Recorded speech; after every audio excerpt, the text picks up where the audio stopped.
I'm delighted, as I said, to see everybody again. And for me, what's great is these are excuses to talk to each other. And so, uh, although this is a talk, I hope it just triggers some questions. And if you've got a question, put it uh, in the chat. And I'm open for being asked questions anytime. But people aren't, you know, uh, Alan is going to decide whether or not the question is worth interrupting me or not. But anyway, I'm happy to be interrupted.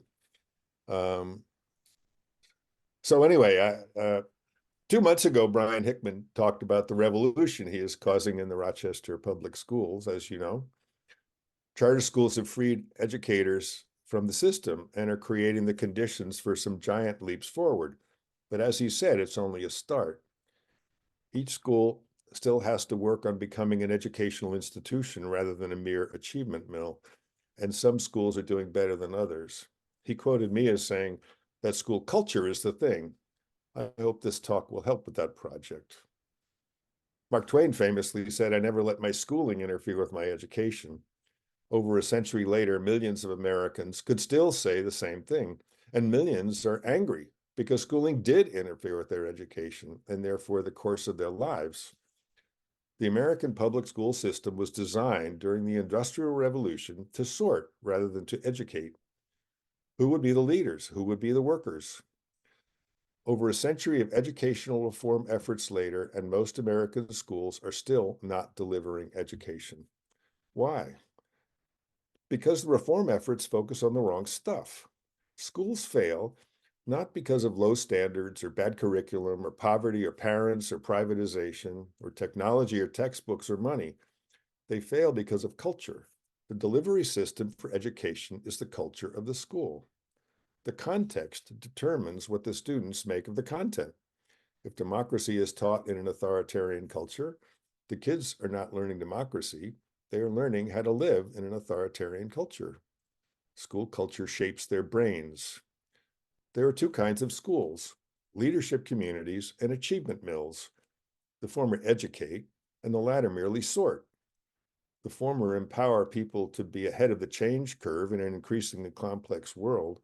The latter, well, they inspire lines like, "When I think back on all the crap I learned in high school, it's a wonder I can think at all." When teachers are successful, it's because they have made their classrooms a leadership community. School culture is the thing because whatever the teachers think they are teaching, students are minute by minute making a mental map of how the world works and how they can make it work. For every second of their waking life from birth on, children's brains are forming hypotheses and testing them. By the time 5-year-olds walk in a kindergarten door on their first day of school, they have been doing this kind of research on the world for 43,000 hours. Teachers in a leadership community act as if they know this and keep it going. In an achievement mill, teachers act as if they are starting from scratch. They act as if they think their job is to fill up empty brains. In an achievement mill, teachers do things to kids and measure the outcomes. By fourth grade, everyone knows who is at the top and who is at the bottom, and it tends to stay that way. 20 minutes into a school is all you need to know that you are in a leadership community. You can feel it. In a leadership community, words like enthusiasm, joy, and love pop into the brain. You see creativity in the academic work gracing the walls. You see kids collaborating on schoolwork in the classrooms. Everyone seems to love learning. Surprise, surprise. There are, of course, some schools that do deliver education, and I was lucky that half of my school years were spent in such schools. After Williams, I taught for 6 years and then went for a year at the Harvard Graduate School of Education. At the age of 29, I got an opportunity to be the principal of an elite independent Catholic school in Kansas City. The school was in such bad shape that I was the only one they could find to take the job.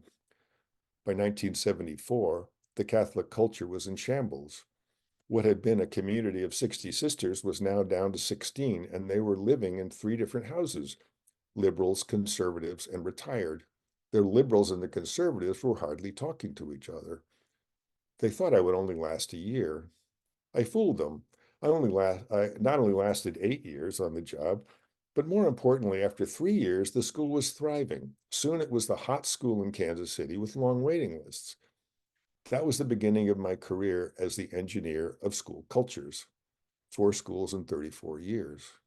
What did I do right? Many stories. My last 2 books, What Schools Can Be and Life Lessons from Working with Great Teachers, have answers to this question. Here are a few stories. In October of 1988, at St. Paul's Episcopal School in Oakland, California, Edie, the new middle school humanities teacher I had just hired, was losing sleep. She had a dilemma. Some students worked hard and kept getting bad grades, and some got good grades without really trying. One day, while her students were at recess, she talked to Karen, the math and science teacher, about her concern and discovered that she had the same concern. Karen said, I completely agree. Sarah is a model student, but she keeps failing her math tests. I'm afraid she's going to get an F. Sarah gets good grades in humanities, Edie said, but I have kids I'm concerned about, and thus began a running conversation that resulted in the two of them coming to me. We had a month before the first progress report had to go out. When Edie and Karen came to my office, Karen's opening line was, we don't want to be guilty of grade inflation, but the grading system isn't fair. Sarah, for instance, works really hard. She always does her homework and participates in class. She is actually a great student, but she is math phobic. She keeps failing her tests. We don't know what to do. I asked, well, you say she's a great student. What does that look like? What does participates in class look like? She's just great at working with others. Yes, and what does that look like? If we can describe it, we can measure it. If we can measure it, we can grade it. Well, she builds on other people's ideas and she asks good questions. And well, it's her attitude. And what does a great attitude look like? We decided to include the whole faculty in the discussion, and 2 meetings later, we had a new report card. If you think you'll change the culture of your school without changing the report card, you don't understand the situation. We decided to give 2 grades, one for learning, the other for mastery, and average them. Sarah might get an F in mastery, an A in learning, and a C for the course. To be rigorous, we picked 10 observable behaviors and named them disciplines of a learner. 1, speaks up. 2, listens with an openness to change. 3, welcomes a challenge. 4, uses mistakes as learning opportunities. 5, takes risks. 6, takes criticism constructively. 7, perseveres in tasks. 8, asks questions. 9, builds on other people's ideas. 10, knows when to lead and when to follow. Greater than a 4-point scale, 4 consistently, 3 often, 2 sometimes, 1 rarely, students could set goals to improve their learning. Problem solved. And of course, Sarah started getting B's with no grade inflation because her anxiety dropped. She could see that her learning mattered more than her smarts did. The high schools loved the transcript because they were given more information about what lay behind the B plus and the B minus and the C plus. Also, they began reporting back that they loved our graduates because they were leaders. When our students felt they could control their own progress toward success, the whole middle school took another giant leap toward a leadership community. Giving lip service to being thoughtful of others and measuring only mastery communicates that being thoughtful of others doesn't really matter. Measuring what matters was at the core of the school's culture.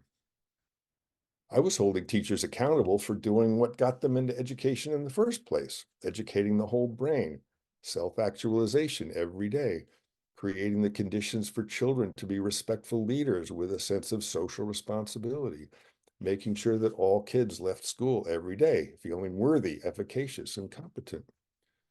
Holding teachers accountable for covering the curriculum and reporting scores on standardized tests. What menial tasks? How insulting. No wonder the teaching profession is not held in high esteem in our society and why it's hard to find and keep good teachers. What if we measured what mattered?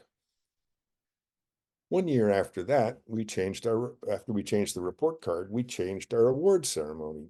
And the process of change was like the process of changing the report card.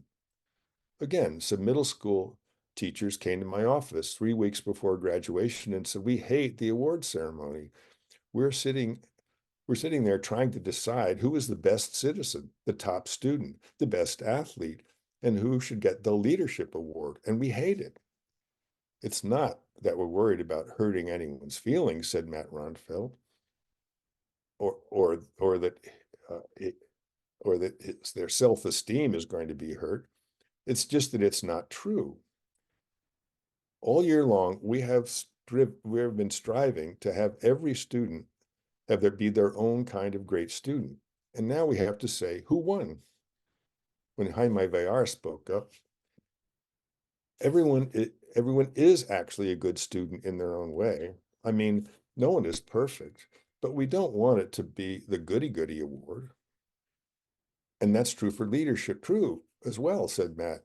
Sure, some kids are better athletes than others. Some are just not athletes, but we don't want to single out one person. It's an integrity issue. It's just not true. And the Progress Award, said Nancy, that's the worst. It's the award given to that student who, in the opinion of the faculty, has grown most that year. Aren't we trying to make it so everyone grows? Besides, the Progress Award is universally known by the students to be the dummy award. I get it, I said. It's the reward for learning, and nobody wants it. I went to the middle school meeting to talk about it, and it was interesting. They all agreed. But I said, we can't just eliminate a ritual. We have to replace it with something that's obviously better. Changing a ritual is not something we can do like changing our coat. Rituals and symbols are built into our culture. We only have 3 weeks to make this kind of change. It takes a little time because we have to bring people along. They were upset with me. But next year, we talked about it in January. I said, you know, I agree, right? From the day our children entered kindergarten, we told them that learning was the goal. And then at the end of 9 years with us, we give them one award for achievement. Every day we celebrate the unique genius of each child. But then at graduation, we say who's the genius. But what are we doing to replace, or what are we going to replace it with? The teachers had come up to the meeting prepared. They had been talking about it off and on since last spring. They presented their plan. They said that each of them, including all the specialist teachers, would take a few students and each one would say one moment of greatness about each student. In the process, of course, they would be covering areas of citizenship, academics, creativity, physical education, leadership, etc. All the adults who had had contact with eighth graders would be involved. Each would write 1 or 2 sentences about a moment of greatness and read these messages at graduation. I said I would talk to the board about it and get their blessing. I did the same with the Parents Association. Getting the rest of the community talking about it was essential. We all needed to get educated, not just the educators. To make several conversations short, we did change. Still today, 34 years later, at the end of the year, each student's success is being, their unique character is being enthusiastically celebrated by the entire school community. All schools have to care about academic achievement test scores and getting to the next level of schooling successfully. But as with many things, the aim is different from the goal. Changing the ritual nailed down the cultural changes that have been going on day in and day out. Still today, its effects are felt all day long, and each student uses his or her own passion, integrity, and inspiration as criteria for measuring success. There weren't any political battles over the cultural changes like these because they reflected changes in behavior that were already going on. What we were doing resonated with some human truths that are deep in all of us. These changes in behavior reflected and were caused by changing the language. Our physics professor at Williams, Bob Parks, liked to quote, "In times of crisis, the nomenclature must be changed."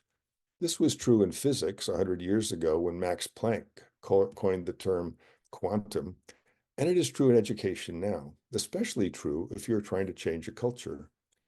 Getting this nomenclature right is important because the words we use and the meanings we attach to them drive our thinking, and our thinking drives our actions, and these actions reflect and define the school culture. For instance, in an achievement mill, problems are to be avoided, and students don't want to be a problem. In a leadership community, problems are understood to be opportunities for learning, for education, for growth. In schools that educate, problem is not a dirty word, and there are no problem kids. Problem is not the only word that we came to understand differently. The word education itself is a great source of misunderstandings. At all four schools, we changed our understanding of many words. I'll touch on 8: education, leadership, genius, character, conflict, discipline, mistakes, and diversity. Using these words differently made a happier, more productive community. I got a microscopic view of better definitions of leadership, genius, character, and education a few years ago. At a conference, when I was asked, who are some great leaders, a 15-month-old popped into my head. I told a story about an experience my wife and I had several years ago. Victoria and I were sitting at Gate 70A at Los Angeles Airport in seats that looked across the concourse, waiting for a delayed flight to San Francisco, when a family of 4 caught our attention. A woman with a 15-month-old on her hip stood calmly with her husband while their 2.5-year-old son attacked his stroller in a rage. He shook the stroller and yelled on without let up. We looked at this painful scene in empathetic agony for a while. Then Victoria said, "Look, a couple of your clients." I smiled at her joke, but as I kept watching this family in pain, I got an inkling. Huh, I said to myself. I watched a little longer, and then, taking a small risk, I got off my seat, walked across the concourse, and went up to them, with no idea what I would say. When I got within smiling distance, I smiled. When I got within speaking distance, I said, "I just want you to know how impressed I am with how well you're handling this very difficult situation." They both smiled, relaxed, and we got started talking about kids. While we talked, the mother put her daughter on the floor of the concourse. Barely able to walk, this little toddler toddled over to her big raging brother and gave him a hug. He hugged her back, and his rage subsided, and peace and harmony returned to Gate 70A at LAX. As I told this story, I realized it was a story about a great moment, not a great person. Leadership is not the province of only a few special people. Victoria had exercised leadership by saying, "Look, a couple of your clients." I took leadership by deciding to do something. I didn't know what. The mother exercised leadership by releasing her daughter, who showed up as the hero of the scene. It's as if that 15-month-old had been sitting on her mother's hip saying, "Put me in, coach. I know how to handle this situation." Her actions changed the emotions of her big brother, making him relax, harmonize with the community, and bring peace back to Gate 70A. So here's a better definition. Leadership is defining yourself to the situation. Each of us defined ourselves to the situation, and for a moment, we formed a nice little leadership community. Leading our lives and leading others requires looking for opportunities to define ourselves, often where we least expect it. In this moment, we see nice examples of a better definition of genius. Genius is not what some people are. Genius is something everybody has. Victoria's genius said, "Look, a couple of your clients." My genius told me to override social propriety, strangers, and uncertainty, saying, "This is an opportunity, have some fun." My genius told me to smile and what to say. My playful action disarmed the mother so she could relax her guard, calm the messages from her amygdala, activate her relationship self, open her executive self enough to release her daughter, who saw an opportunity. The 15-month-old was the one who fixed the problem. This phenomenon is available to all humans all the time. Children under 8 are always in touch with their genius. Who said the emperor was not wearing clothes? The French poet Arthur Rimbaud was onto it when he said, "Genius is the recovery of childhood at will." Being in touch with that inner voice in us is a necessary element of being present. Genius is the voice of our character, not a rare gift or talent. The first definition of genius in the Oxford English Dictionary is the guiding spirit of a person, place, or institution. This is not Siri's definition. Character is another important word that Western culture has distorted. One day, a parent of a first grader, Helen, said, "I love this school." I said, "What's so great?" He put his hands together like this and said, "All other schools go like this. This school goes like this." He was saying that each day he could see all the kids blossoming. He could see how their natural inclinations were growing and strengthening. And he could also see how Ellen's character was diverging from the other classmates. And as they developed their characters. By character, I mean what the Greeks meant by character. Character is the imprint that the gods put on your soul at birth. And for a long time, that is what it meant in English. Character is the you that's becoming. It is not the good you. It is not living by a set of moral principles and not the insult, what a character. Character is your calling. And by that, I don't necessarily mean your occupation, though your occupation may be an aspect of your calling. Character is the inner you, the thing that makes you you. And these three words, leading, character, and genius, are at the core of education. Education is leading. Education comes from the Latin educio, to lead out. Education is leading out.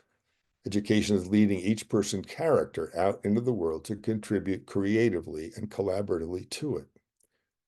The curriculum is a vehicle for you to grow your character rather than an end in itself. A leadership community holds a person's natural inclination to develop their character as they do research on the world. A lesson is an important opportunity for growth and self-discovery. You can see leadership, character, genius, and education in action in Ashley's story. In my first year at my second school, Ashley's mother came to speak to me on the first day of school. She said, "Ashley has social anxiety disorder. In first grade, she always freezes when it's her turn to speak in class. The very thought of doing a book report in front of her classmates causes her to shake. Sometimes she is so terrified that the teacher has to sit her in her corner of the classroom." For the next 3 years at parent-teacher conferences, we keep coming up with diagnoses and plans for helping her. Different teachers tried different things, but nothing has worked. In fact, it seems to get worse. When required to speak in front of her class, she always freezes in terror. I talked with Enola Pickett, the fourth grade teacher, about the problem. Enola was concerned but not worried. The second week of fourth grade, Ashley wrote a great story. Enola praised her for a great piece of work and showed it to the first grade teacher.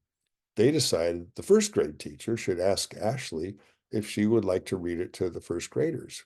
She did, and Ashley agreed, flattered to have been asked. As the day of her presentation approached, Ashley showed no signs of her normal anxiety. On the day of her presentation, she walked proudly into the room like an actress, sat in the speaker's chair with 25 first graders at her feet, and read her story with great articulation and even flair. She was so successful at this that Enola arranged for other speaking engagements, and Ashley even performed at an all-school assembly with no signs of stage fright or even nervousness. But she still freezes when speaking in front of her own class. In our system, it is unfortunately standard procedure for parents and teachers to try to diagnose a problem and then prescribe.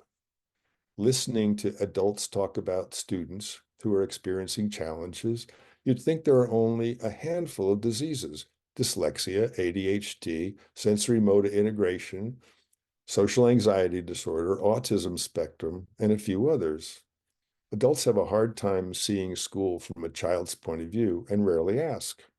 In most schools, when parents and teachers talk about children, they often forget 5 obvious and critical truths about humans: our uniqueness, our nearly infinite complexity, that we are not the same person today that we were yesterday, that we know things about our own problems, and that our brains are always working the problem in their own invisible way.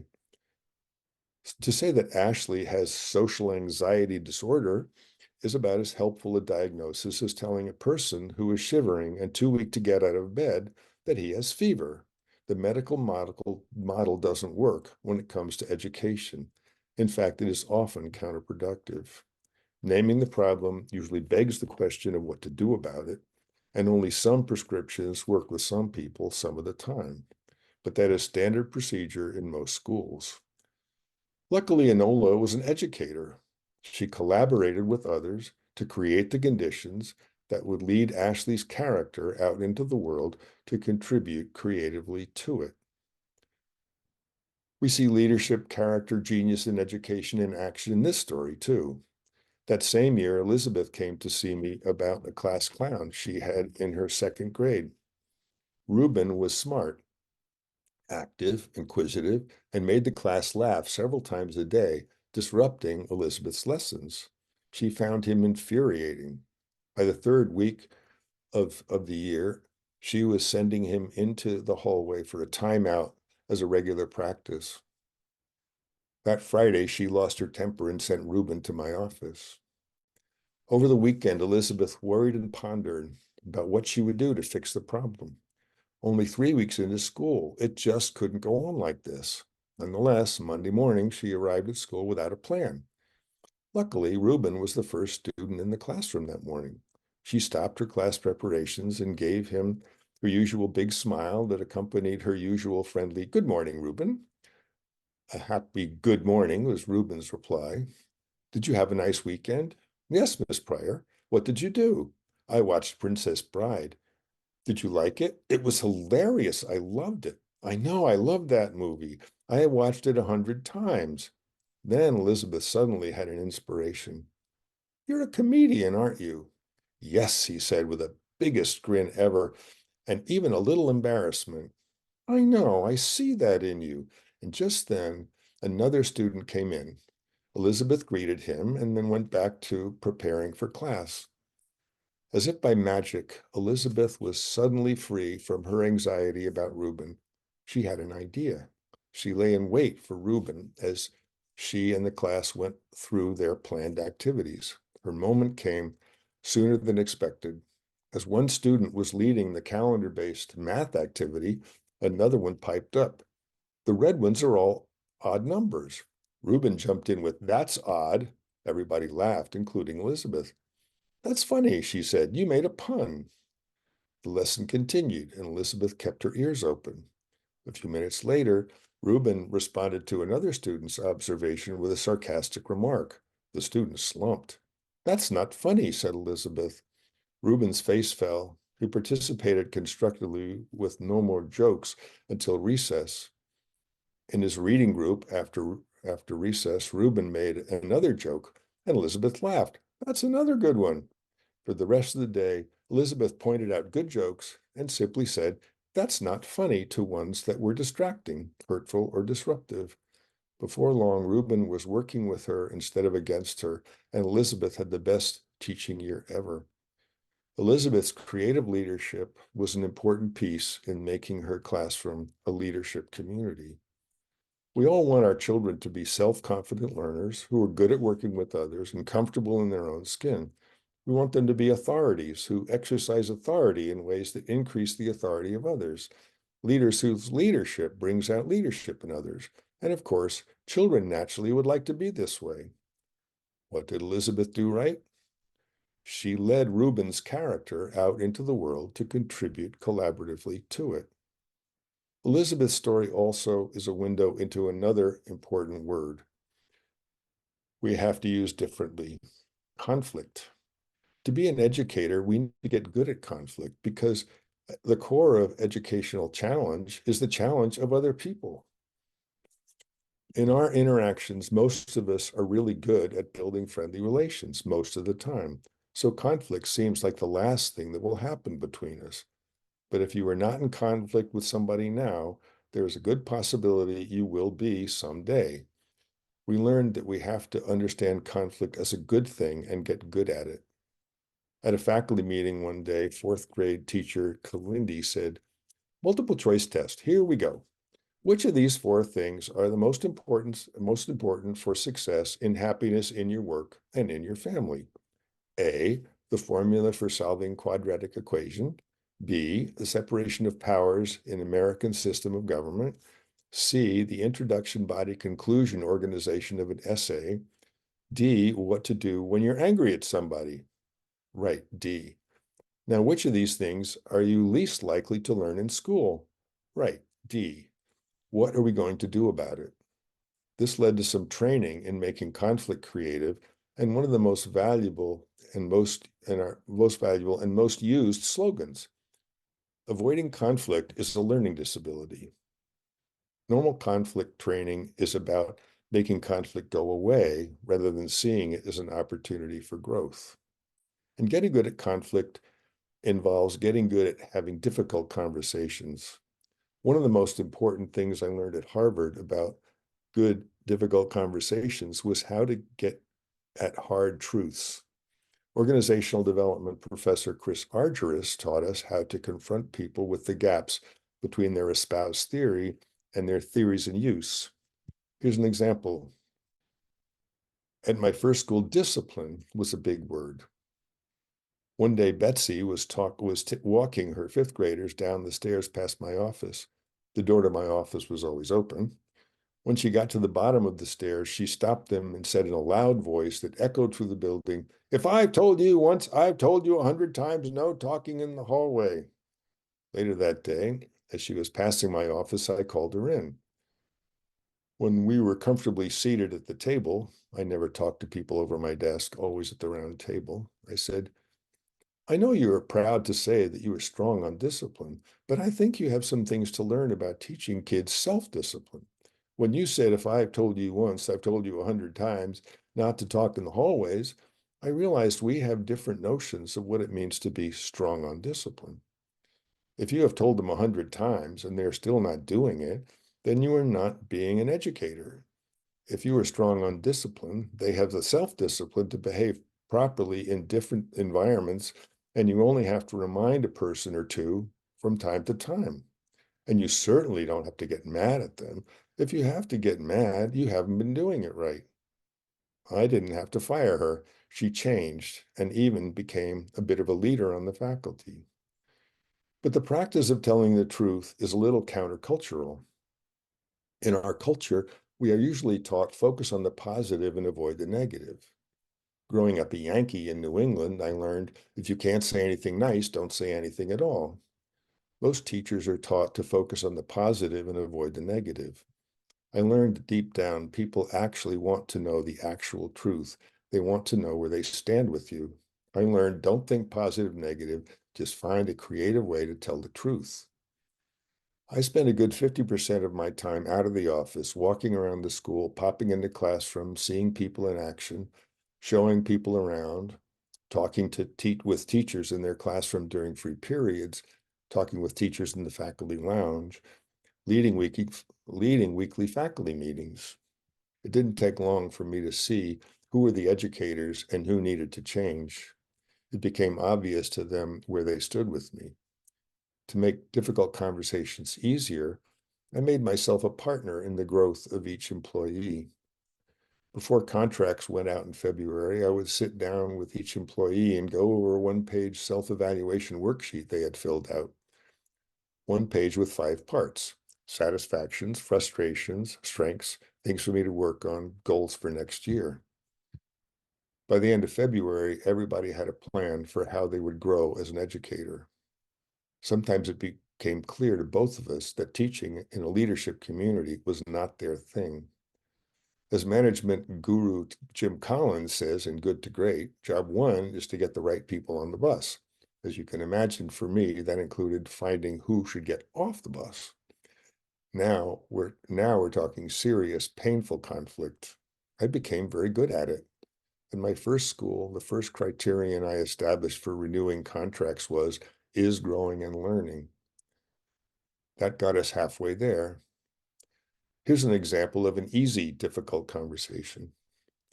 In the first year at my second school, when I was talking with Mark, the middle school math teacher I inherited, about some of his practices, he said, "Look, I've been teaching math for 20 years and I'm not about to change." He said this at contract time, and I said, "Well, I'm not going to renew your contract." "Why not? I'm a great teacher." Because Cathedral School is a learning community. And in a learning community, everyone, especially the adults, have to be learning and growing all the time. This is an example of an easy one. I did a lot of that in all four schools. Sometimes it was easy, sometimes it was hard. The trick is to get to the heart of the matter. And the trick here is getting good at telling the truth. Doing this right requires the right kind of conversation. Our attitude towards mistakes had to change too. Mistakes are learning opportunities was another one of our slogans.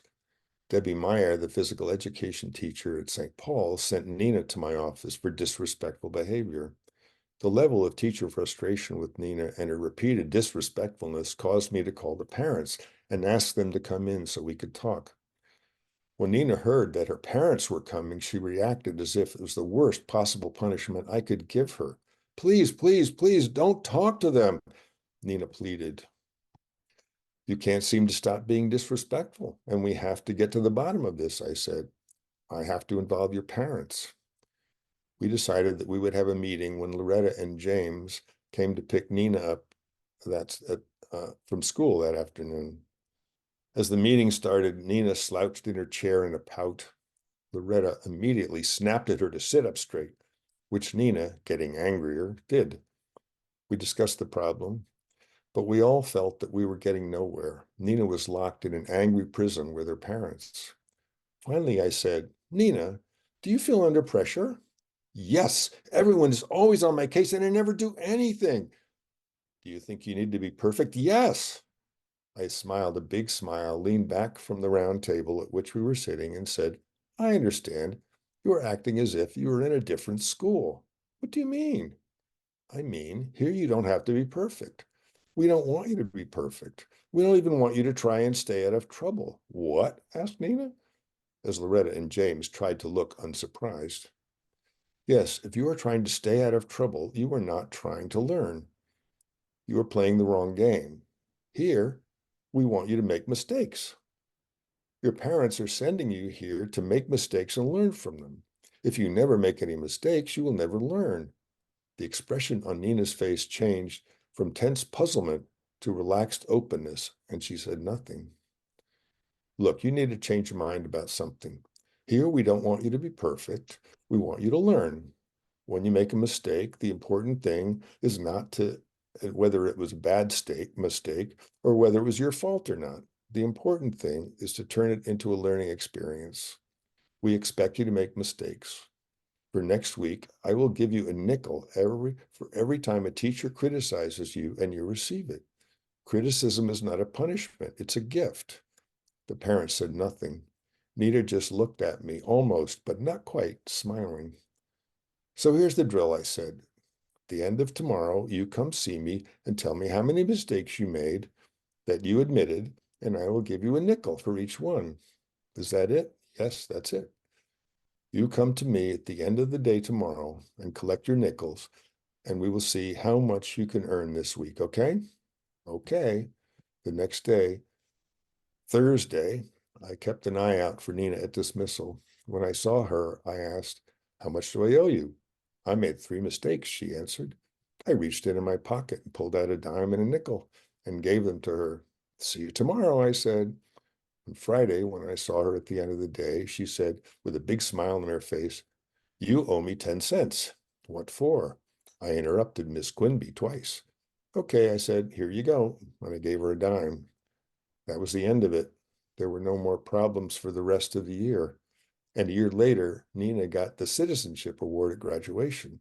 It was the best use I ever made of 25 cents. Does it matter that Nina and her parents were Black? Depends on your understanding of the word diversity.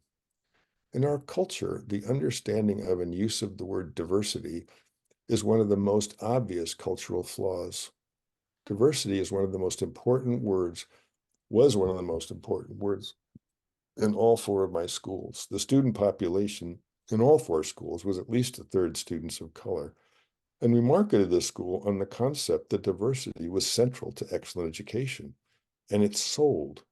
Apparently, there are plenty of families in Kansas City, New York City, Oakland, and San Francisco who actually want their children to go to schools with a lot of diversity. We could spend a lot of time here talking about this word, but I'd rather stop talking and see what's on your mind. So in conclusion, yes, what Bryan and thousands of other educators are up against is culture, but culture can be changed. Changing the culture includes changing structures, changing the language, coining some slogans, identifying leaders, and building a team of leaders who understand that leadership is simply defining your character to the situation.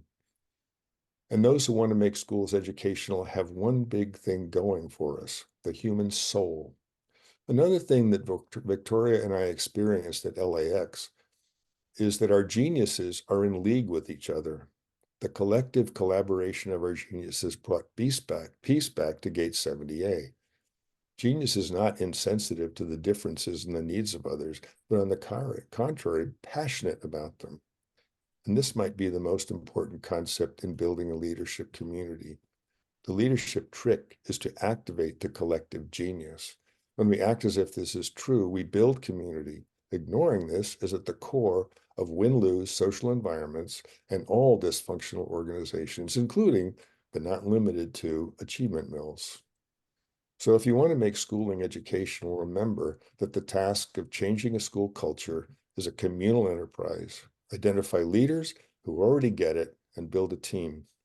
If you think it's lonely at the top, you're not doing it right. When everyone wants to go to school every day, everything else falls into place, including the test scores. So let's talk. Thank you, Rick. Fortunately, I didn't have to say wonderful things about you because you have shown us the wisdom and strength and fullness of all your ideas. Thank you. So let's get into the questions. Who would like to start? Well, if no one does, I'll ask. You took on that job in Kansas City at what appeared to me to be a very troubled school and turned it around remarkably. What caused you to take that job, take on that challenge, and do that turnaround so well? Well, that's a funny question. I mean, there's a way in which, well, it was the only job I could get. But actually, I didn't try that hard. It was actually almost the first job that was offered to me by the um, the consultant at Harvard. He said, "Oh, well, here's a lesson from a member of the board of this school, Notre Dame de Sion in Kansas City, and they're looking for a principal." I went, "Okay." That's simple. Yeah, I didn't know what I was doing. I think you did. Well, something inside me knew what I was doing. Yes. Ladies and gentlemen. Bryan Hickman has his hand up. Okay, Bryan. Yeah, hi, Rick. Very impressive. I wish I could see more school leaders like you around. But I'm interested a little bit. You spent 8 years at the first school, moved to a couple of others, and you did a lot to help the culture along. What's your feeling about the handover? Did you feel that the culture was so embedded that your successors would and the team would keep it going and it became permanent part of the school? That is an excellent, excellent question. In some cases, yes. In some cases, no. In the first case, in Kansas City, that was not the case. And the conservative sisters, the liberal sisters liked me. The conservative sisters didn't like me. Well, I didn't fit the stereotypes in their head. And so they were very happy to get rid of me so that they could make it the culture they wanted. They get back to the old Catholic culture that they had. So no, that school did not stay the same. Although Well, came back after two more principals had been there. I came back for a visit in the let's see, 2002 or something like that. And the school was more like the school that I had left. So I think at all four schools, there was always something that got left over. And I'm very happy that that the last two schools, St. Paul's in Oakland and Children's Day School in San Francisco, yes, the culture has stayed in place. And a lot of it has to do with the slogans and the language, which really sort of got into everybody's blood. And so that perpetuated things.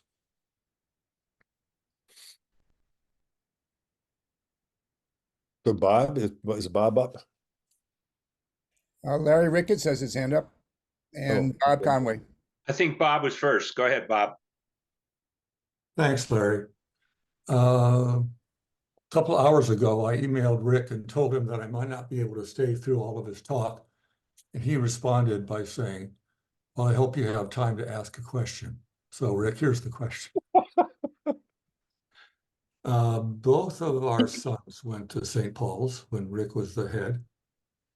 And three of our grandnieces have gone to St. Paul's since Rick left. In fact, many years after he left.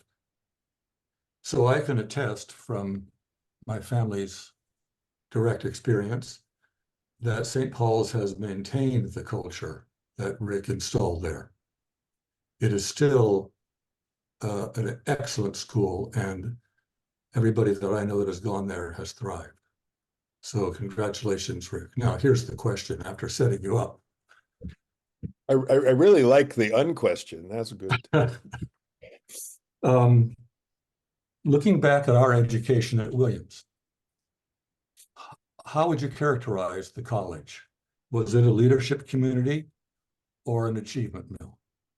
It was definitely a leadership community. And one of the things that I bank on, I mean, one of the things that was somewhat true for us when we were there, but two of my daughters, Brooke and Katie, both went to Williams. And what they tell me about what college is like, it's gotten even more, the culture's gotten even deeper into its original culture, which is, as you recall, two people on either end of a log. So it's really about a conversation between two people. And that's what it was when we were there. Of course, I think, wouldn't we all say that at least 50% of our education came from each other? We did a lot of talking. We did a lot of, it was all fun. I mean, boy, we had fun, but also I think we got a lot of education at the same time from each other. And the college created those conditions. That's what I'd say. But what do you think? You plural, I mean, do you think Williams is and was a leadership community? Larry, it's your turn. Well, I'll answer that question first before I ask mine. I agree with you completely, Rick. I think Williams was a leadership community, at least in both the classmates and professors and the institutional leaders. My question is, I don't know whether any of your schools were unionized. And I wonder about whether you've addressed unions and how you change a collective pushback against culture, the unions. Well, none of them were unionized. And I do think that's a serious problem. And I am not an authority on that. I don't know how to do that. My instincts tell me it would have something, well, I would do what I did and more or less kind of ignore the union. But you've got a problem if there's some people who are just not educators and you've got to get rid of them. But I might have the world's record on number of people terminated without being sued for wrongful termination. And a lot of that had to do with helping them see what they really wanted to do with their lives, and if this institution was the right way to do it. So I might have been with the union, I might have been able to convince them to quit rather than, bring it go to court about it. I am not an authority on what to do with unions.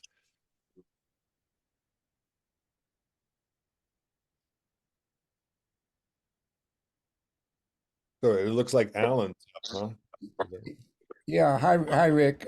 You and I have had this discussion over the years. Um, for the benefit of those who don't remember, I was a teacher for some 25 or 30 years and taught in a really, really wonderful private school, North Shore Country Day School, just north of Chicago. But before that, I was 25 years in the Chicago Public Schools and teaching mainly on the South Side.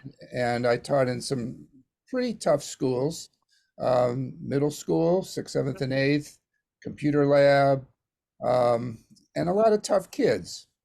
And I'm sure you've had these discussions. I'd like to ask you, in your consulting, did you consult a lot with urban schools, and specifically urban schools and with big bureaucracies, something like Bryan Hickman was talking about? And how did your theories go over with them? And this may coincide with Larry Ricketts' question about unions, because urban schools tend to be highly unionized as well. Okay. Yeah, well, my answer is similar to that, because I mean, I did do I consulted for about 7 years after I stopped running schools, and some of those schools were public schools, and it all depended. It so much depended on the leadership. It all depended on the principal, really. There was one school in Oakland. Well, that's too long a story, but it was a first grade teacher that had been promoted to the principal, and she never got out of her office. And she was not at all interested doing anything except holding down a post. And I don't know what I would do with her. I mean, I guess I'd have to be, the superintendent of schools.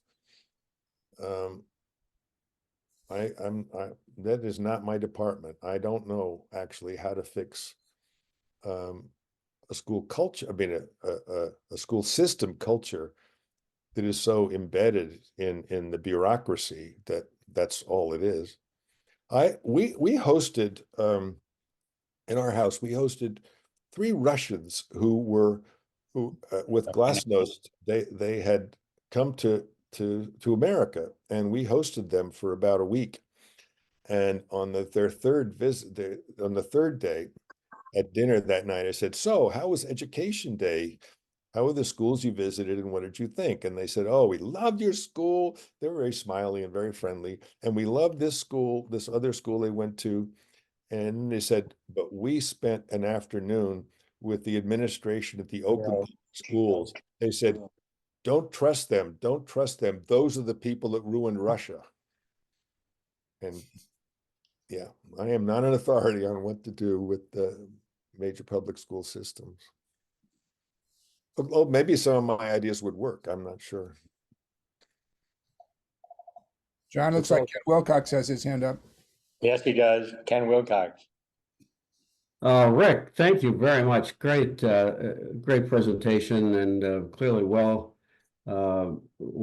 prepared, and really some great insights. The question I've got is, it seems to me that many of the schools you went to or that you were heading were religious oriented, and I was just curious what role you think that played in creating either a learning environment or achievement or leadership and so on. Was it a plus or a minus?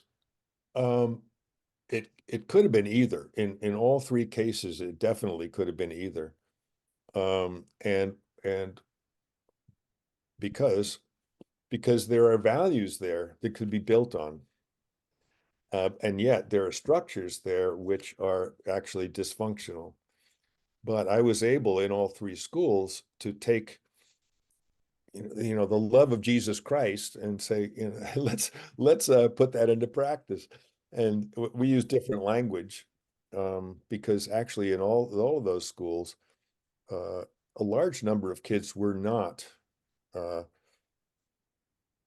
the first school in Kansas City, 40% of the students were not Catholic. And so in order to make it a school for everybody, we had to generalize the language instead of making it so sort of dyed in the wool Catholic. We had to open it up to, well, what is this really? What is our Christianity really all about? And then get down to the human level. So yeah, I mean, yeah, religion could have been helpful. I mean, it was helpful, and it could have been also dangerous, dysfunctional. In fact, the first school, it was dysfunctional with about half of the Catholics. It was taking the school in the opposite direction. One of the things that I, in answer to the question about the public school system, is what Bryan told us a couple of months ago, was that it seemed to be necessary to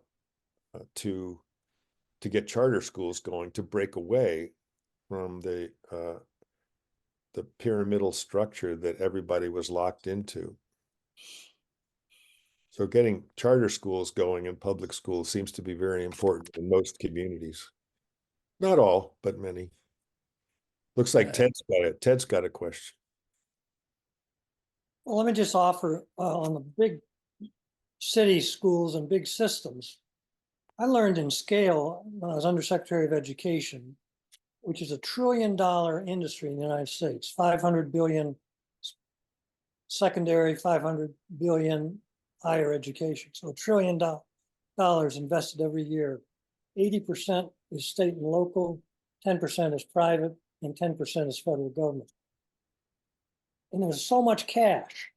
One way to fix these large systems is to follow the cash. It's a very porous and permeable industry. All 24 school districts on Long Island are under investigation at one time for the misuse of public funds.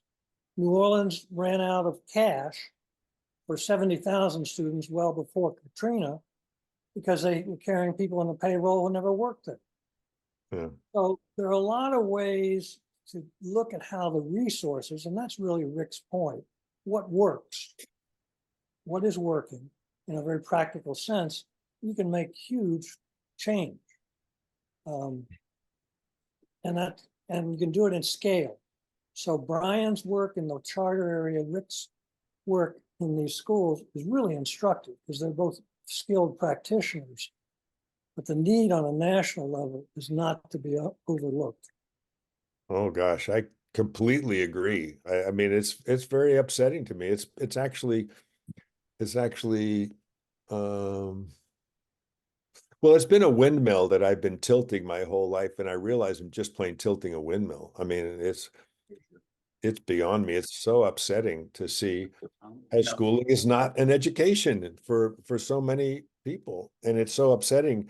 I mean, okay, I have a crackpot theory. It's not a crackpot theory. Of the 70 million people that voted for Trump, I bet a lot of them are angry deep down inside. They may not even know they're angry at the school system, but they deserve to be angry because the school system told them how stupid they were, and it charted them into, it charted their lives badly. So yeah. There were so many nuggets in Rick's comments. One is, I learned always to tell the truth. That way the pain only lasts for a short time. And so his basic points are so practical and applicable and impactful. Thank you, Ted. Thank And you. Rick, as Ted and I have talked, not just in education, but in any culture, especially that we worked in business, cultural change is about the same. It really, if you don't get buy-in and everything, it works against you rather than for you. And you see so many business today that have eliminated the human scale. The more high tech, the more high touch we want. We had a session on the coaches at Williams, and I heard a coach today at Williams, one of the most skillful comments. They had a session that's in your EAF notes that were just sent to you electronically, faculty lectures, and it's worth looking at the one conducted by the women's golf coach and the volleyball coach. But the golf coach said that on his team, they don't refer to a scratch golfer. They refer to a person who is able to shoot par on any course. So his point about getting in to understand the person and interpersonally astute is so valid. And if you look at those 30 coaches, head coaches at Williams, some of them are among the best teachers you can find anywhere. Alan, Ron, I have a question if I could. I couldn't figure out how to raise my hand. we saw your hand. So you probably read this book. It's called Death at an Early Age. It just came out, was reviewed, I think, in the Wall Street Journal by a guy named Kozol, K-O-Z-O-L. He got fired from the Boston Public Schools when we were in college because he taught Langston Hughes, and but later went into education. And I think the point he makes, that best I can tell, is that you can have good culture, good teachers, good leadership at school, but in the poor communities, they don't have the kind of resources that they have in affluent communities, where the parents in affluent communities make sure their kids have advantages. Music is still taught, art is still taught, all kinds of things are still taught that they may not have the resources in the poorer communities.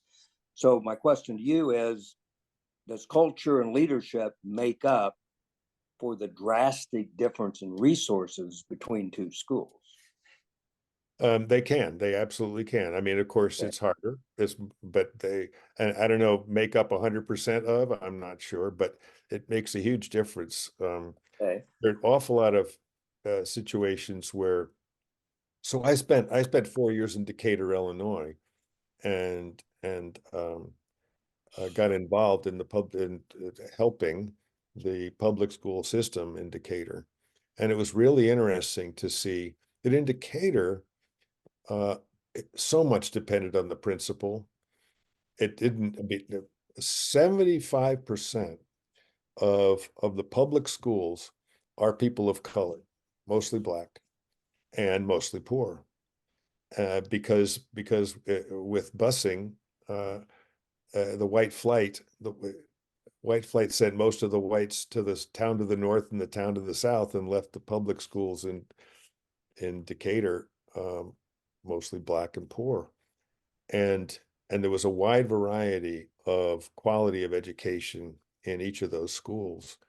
And it all depended really on the principal, depending on what kind of leadership that principal was offering. It was fun. It was a lot of fun going around and checking on getting to know the good ones. And I was not at all successful with the bad ones, but it wasn't even my job. But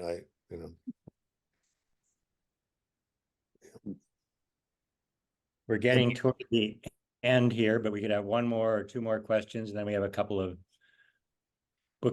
housekeeping details. Anyone else? All right, not to cut you off, Rick, superb. well, John's got his hand up. Oh, wait, I'm not seeing that. John Ladd. John Ladd, excuse me, forgive me, proceed. Not to worry. It's I'm curious how big a chance were you taking with this young lady with the nickels? She might have been smart enough to make a more income. Well, She's now president of Morgan Stanley. You know. That's a fun question. I don't know. My instincts told me I wasn't taking much of a chance. I don't know why, but I did have a backup. Is that it was totally unacceptable, and everybody knew this. Disrespect was not okay. You could not be disrespectful. So I had as a backup that I would kick her out. Wow. And maybe she knew that. but I didn't have to threaten that because she didn't want to be disrespectful. You could tell, you know, it had to do with her family culture and what she was growing up with. But she really, it was wonderful. It was so exciting. She got liberated from that. Yeah. Well, And yeah, her parents went along, parents went along with it. I never had a conflict with the parents. Often I've had a lot of conflict with them when parents have a different way of raising kids that I'm doing. I Yeah. spend a lot of my time trying to re-educate parents. I'm sure. Anyway, thanks. Thank you, John. Thank you, Rick. Before I prematurely cut anyone else off, and by the way, the link will be open for another 15 minutes until 8:30 for those of us who want to chat, whether Rick has the continuing stamina to stay on. And he said, oh, I knew that. Thank you. But I didn't want to assume. And I have the sad responsibility of letting you know that Tucker Harrison, someone I knew very well, I was in his wedding and was his goddaughter's godfather for her life so far. I'm not sure I've done it very diligently, but it's been a great privilege. Tucker had been ill for several years, 5, 6, 7, with dementia and Alzheimer's, whereby he, in the last few years, did not even know his family was in a facility in Vero Beach, Florida. He actually died July the 21st of last year, which I knew, but somehow it did not get through the wires to Williams College. Ken will, in his most professional and sober way, send out notice of this to the class, but we wanted to let you know tonight to no longer delay that sad news. And by the way, if you have anything you want to remember about Tucker, please send it to Ken by email so that he has that opportunity to include it and reflect upon it in his remarks about Tucker. This happens far too often these days. Our numbers are dwindling, but for those of us that are here, we're very thankful.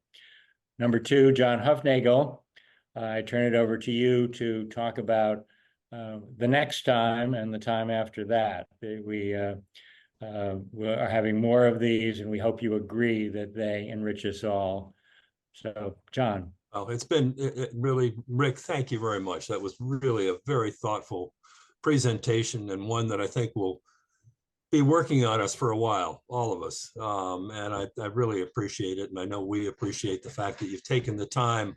And that's one of the things that I think has been really fun and interesting in this whole process of how our presenters have really given us a gift in terms of a little bit more knowledge about them. Certainly a lot of knowledge about what they have spent a lifetime doing. And it's been a great series, and I'm so glad that we've had as many people who have just said, hey, this is worth it, let's go ahead and keep doing it. We are taking a break in April, and one of the reasons why we're taking a break in April was we were trying to get Bill Clendaniel to visit with us in April. He couldn't do it. We thought that April, the 18th of April in '75, hardly a man was now alive, and to have the person who was head of the Massachusetts Historical Society be able to present that time would have been great. But Bill is going to do so in September. But we have 2 lined up that are really going to be a lot of fun and things that areas, again, where we can explore ideas and different issues. Our next one is going to be Andy Binder, who has been a distinguished sleep doctor in California. And Andy has gotten into sleep in a different way of just not looking at prescribing sleep as something that you need. Although that's what he's going to tell us about, is how much sleep we need. But he's looked at it through all the different venues and areas of medicine, and come to a really greater understanding of sleep. And we asked Andy what what his topic would be, and it's what you need to know about sleep. But he had 3 ideas for topics, and I think it was a great one. What you know about sleep, miles to go before you sleep, and what your mother knew that your doctor didn't know about sleep. And I think all 3 of them sort of state what Andy is going to be coming up with. So we're looking forward to that on May 16th, which again is a Thursday night as we've been doing it. And then we are going to have in June, on June 20th, Phil Bolton, who has had a very successful and interesting career in journalism. And Phil has sort of had a principle that he's worked with all the way through his career. And that is, he just said, local is global.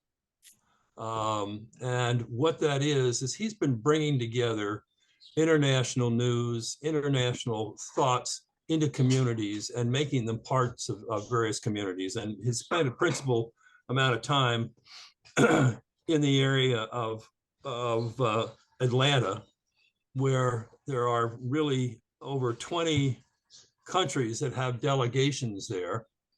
There are thousands of different ethnic groups that are there, and Phil's been mixing and putting them together and making communities. And he's gotten a lot of response and a lot of acclaim for doing that. What it's also done for him, because he's retired from journalistic endeavors, because of what he did, he's become an associate of the Carter Center. And Phil will tell us a little bit about the work of the Carter Center as well. So those are really 2 nice things we've got lined up, and we look forward to seeing all of you there, because I think we all get something out of it, as well as just getting an opportunity to see each other, to visit with each other, and to know that there is, what we say, a posse out there of our classmates who are interested in each other and interested in what we do and what we've learned and what we haven't learned about life.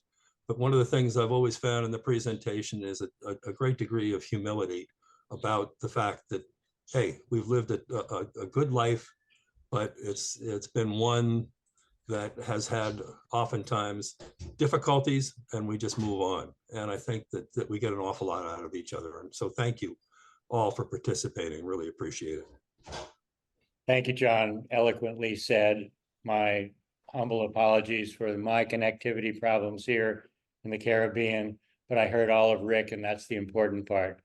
And what a joyful thing to be with all of you. Thank you. Thank Okay. you so much for doing this. This is thank you all the leaders of this group. So we'll keep the connection open for next 10 minutes or so if you want to just chat with each other. And Rick, you're going to stay on? Yeah. Okay, so Rick will be here. We'll stop the recording now. So we'll see you all in 2 months. It's been wonderful. Thank you, Rick. It's great. Thank you.